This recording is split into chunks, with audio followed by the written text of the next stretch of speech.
My name is Amara Enyia, and I'm the Policy and Research Coordinator for the Movement for Black Lives, also known as M4BL.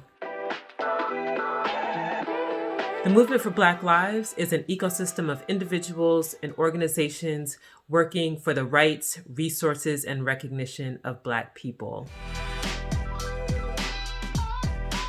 M4BL is meeting this moment that we're in historically by doing what we've always done, which is mobilizing people at the grassroots level in their communities, in their neighborhoods, on the issues of concern to them, providing support for the work that they do, creating a policy agenda that reflects the voices of people in their communities and in their neighborhoods, and helping to advance that agenda to again win the rights, recognition, and resources for Black people across the country and around the world. The BREATHE Act reflects the Movement for Black Lives' vision for what it takes to create safe and thriving communities. This is legislation that was drafted in response to the uprisings in 2020, and it reflects our framework for what needs to happen in our communities, an invest, divest frame, meaning we want to invest in our communities and we need the institutions and systems to invest in our communities, in our people, and at the same time, divesting from the carceral state. That means divesting from police and policing. We drafted this legislation in response to what was happening, but more importantly, it reflects everything that we heard on ground about what our communities want and deserve. We've been pushing for the BREATHE Act to be adopted, for it to be heard at the national level, and we've also been working at the state level to advance this legislation. We've had some early wins, for example, in Illinois and a number of other states across the country who are currently working on ways to advance the BREATHE legislation. But we know that this work is ongoing. We know that it represents a vision for what thriving communities look like, and we are pushing aggressively to make it happen.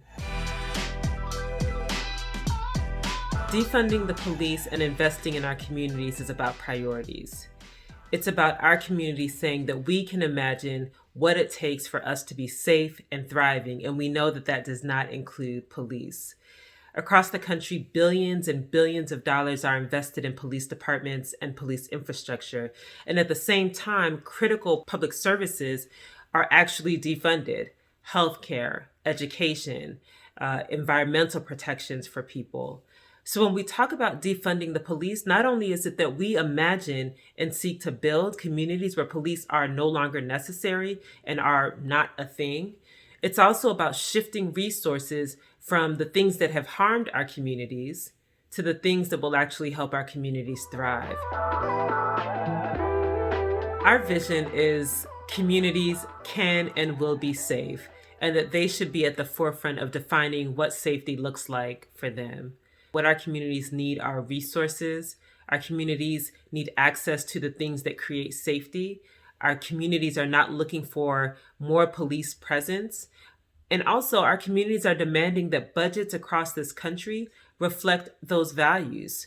We also know that communities are taking into their own hands mechanisms to build safety for themselves. And it doesn't include the police. So a lot of times there's fear that, well, if we can't call the police, who can we call? But we know, even with M4BL and our network of organizations, that there are groups on the ground that are actually creating their own systems in their neighborhoods, in their cities, that create safety for residents and create safety and systems of care right there on the ground. So the work is actually happening. And so we want to move forward boldly and without fear that we have what it takes and we have what we need to build safety for ourselves and to have access to the resources that we know will help our communities thrive.